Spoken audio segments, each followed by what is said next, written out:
I love you, you love me. Let's try tantric sex healing. Today on the show?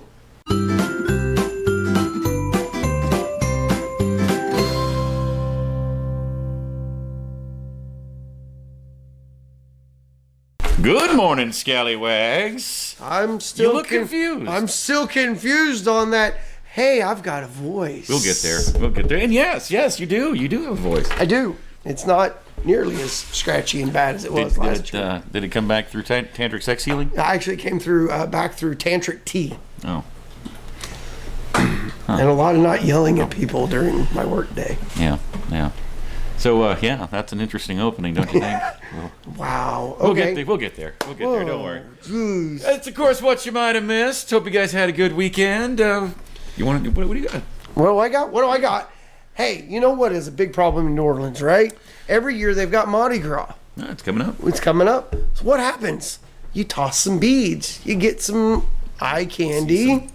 Yeah. Well, what happens to all those beads? Well, how about this? Workers recently cleaned out the storm drains in New Orleans and found 93,000 pounds of beads. Think about how much, like, each little set of beads. It's a couple of ounces? Yeah, they're maybe? not very heavy at all. How many beads does it take to make up 93,000 pounds? I have no idea, but after heavy flooding last year in August, which New Orleans had a great deal of flooding with the hurricanes, the mayor of New Orleans ordered that all the drains in the city got a good cleaning. And as you would imagine, there's all kinds of gunk and junk in them drains. I don't want to know what else is in there. But there was something Nothing unique. against New Orleans, but New it's Orleans, not the cleanest of cities. The Orleans City workers removed 93,000 pounds of Mardi Gras beads. These, of course, are the colorful little plastic necklaces everyone throws around during the annual celebration. So at 93,000 pounds, let's do some quick math here, guys. 93,000 Oh, we're doing this. divided by 2,000. That's 46 tons of beads. Beads like Mardi Gras beans? Beads like Mardi Gras beads. I said beans. Beans. Mardi Gras beans. 46. That's 4 dump trucks 46 full. tons, yeah. Hashtag Of- Mardi Gras beans. Hashtag Mardi Gras beans, says Cass. That's We haven't had 4 that in a while. dump truck full of beads. Spoo, back to you. What? I was just thinking of what you could do with 93,000 pounds. That's a lot of people to throw beads at. That's a lot of eye candy. That's a lot of eye candy. Yeah. Load up for this year's Mardi Gras. Heyo.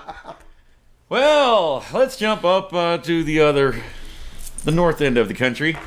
There's a bar up in the East Village of New York that will literally kick you out for saying the word literally. Yeah. You can leave now, sir. I can, yeah. The Continental is a rather infamous dive bar in New York's East Village. There's a large, hard-to-ignore sign outside now that promises in its most recent iteration, 6 shots of anything, $12. That's not bad. That's not bad. That's not bad at all. Especially for New York, that's not bad. That's pretty cheap in New York. But last week there was a different sign that was noticed taped to the window announcing that the word literally had been banned from the establishment. The bar or the sign reads, "Sorry, but if you say the word literally inside Continental, you have 5 minutes to finish your drink and then you must leave. If you start a sentence with, quote, I literally," for all you millennials out there, I guess, "you must leave immediately. This is the most overused, annoying word in the English language, and we will not tolerate it." Now, since bringing this story up today, I cannot help but notice how often the word literally is said. I know I say it a lot.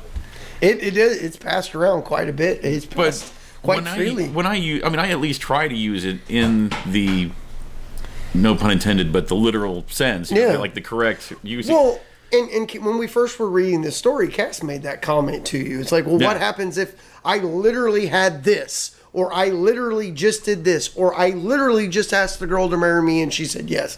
Is there a gray area? I mean, is this bar going to be like not. a black and white thing? I would think not. Now, the video that kind of came along with this article, it showed a guy that was talking about the fact that millennials have kind of taken this word in for some reason. I don't know why that one of all words, but whatever.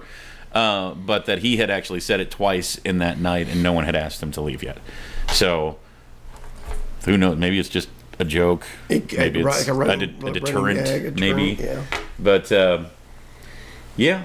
But they've got that sign up there. Stop Kardashianism. They also yes. They updated the sign a couple of days later with "Stop Kardashianism now." I want to say that the bar was actually the bar owner, he does go on to say that the sign is just a joke and that the bar would be empty if he actually enforced the rule. How could I mean that? How could I be serious? I literally feel sorry for anyone who wants to take this seriously.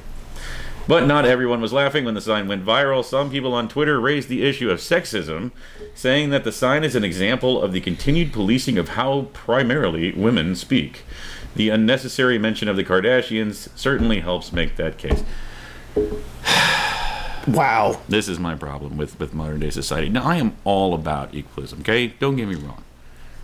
Fair treatment across the board. And it's not about feminism or anything like that. Everyone, I want to say literally everyone. I'm not going to. But no, everyone just being so overly sensitive about everything. I mean, jokes are good. How long until jokes become illegal? Oh, there's a lot of comedians that are now having to walk a very fine line because if you tell the wrong joke to the wrong crowd, if you make a joke about any other human being about yourself, is that offensive? Maybe. If you can't take a joke, that's why it's called a joke. It's not meant to be serious. Hi, Tangent. Get over it. Yeah. Sorry. The tangent train just came by. It bugs me. I hate it. Sorry. Moving on. Well, you know what? This guy literally screwed up. It's going to be the ongoing thing. It's going to be an ongoing joke for this week. Hang on to your butts. Oh boy, there's going to be a lot of literal this week. So you have a small child. Yeah. She's 6. Mm-hmm. I had a small child at one time. Well, how about would you feel if a teacher went a little crazy during the school day? Kind of like this guy in Los Angeles. Physical. Hashtag physical. A physical education teacher at Catherine City Elementary School outraged parents and upset students when he stripped naked on campus and took off running and chasing second graders. Oh my. Yeah. He was supposed to be helping them learn PE, run around and have fun, one of the parents told CBS Los Angeles. We're here for you. But he undressed and started chasing the kids while he was naked, and then the kids ducked and dodged, ran into some classrooms, and got safe haven that way. Well, are you telling me you never played strip tag in school? No. No. I need to make a phone call. Okay. Do it later. An individual began behaving in an unusual way, prompting us to contact law enforcement. The letter read to the parents, as a safety precaution, our school went to a brief lockdown while officers responded and took the individual into custody. All those kids saw his private parts. Very embarrassing.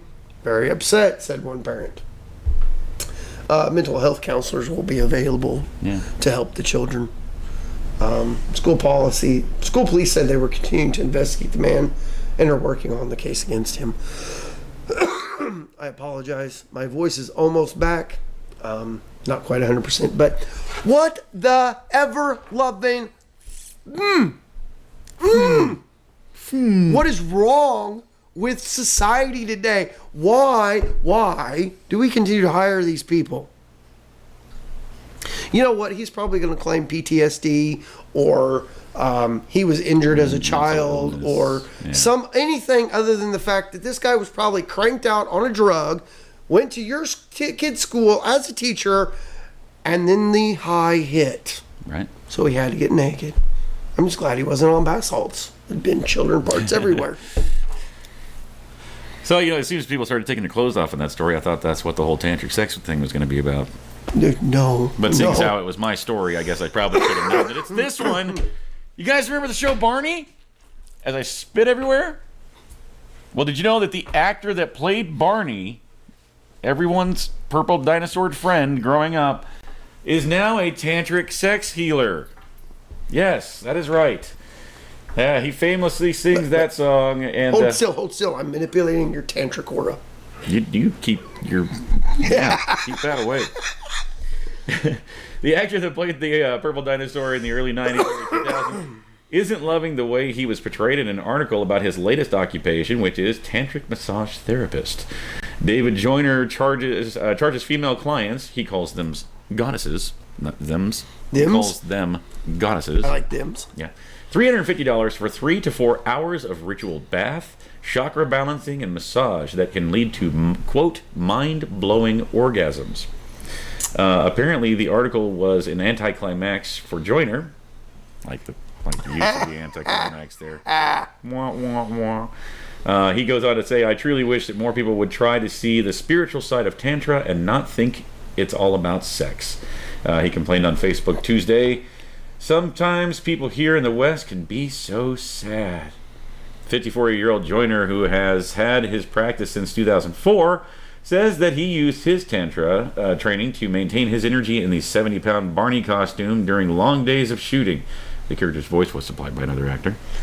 The energy I brought up while in costume is based on the foundation of Tantra, which is love. Everything stems, grows, and evolves from love. Even when you have emotionally blocked energy, the best way to remove it is to remove it with love and then replace it with God's divine love. Love heals and allows you to continue to grow. Now, I want you to think about that, okay? I want you to think about tantric sex healing. From a purple dinosaur. And how it's all from love. And then go back to that song again. From a purple dinosaur. I love you. You love... Yeah, I'm sure you do. I need to make... It just got a that's lot... That's inappropriate. Enjoy your childhood nightmares now. You need to make a phone call. I need to make a phone call after that. Yeah. So, got something we might have missed? Put it down in the comments below. Yeah. Make sure you're following us across all of our social media platforms. Indeed. On the Facebook, on the Twitter, and on the Instagram. I did those out of order, but that's okay. Just be weird for a day. That's okay. Yeah, while you're on YouTube, make sure you do all the YouTube things and make sure you can actually speak when you try to speak. Like the liking, the sharing, the subscribing, the commenting, the thumbs up. See, I have my voice back. I want to talk. I want to use it. Except right now. Okay, bye. Hey, this is Chad from Springfield Mo, and here's your Russian clip of the day. Понимаешь, ты думаешь, будет фильм? Честно говоря, я думаю, что да. Я надеюсь. А что нет? Я надеюсь, потому что нам подарили друзья.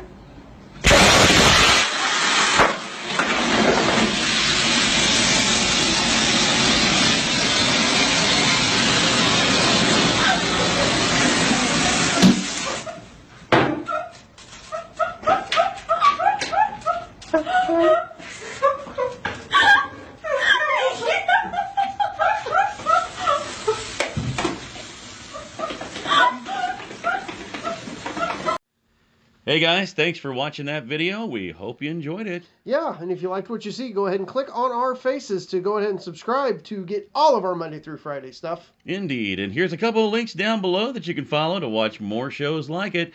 Tons of great content right here at Scallywag Productions. We'll see you tomorrow.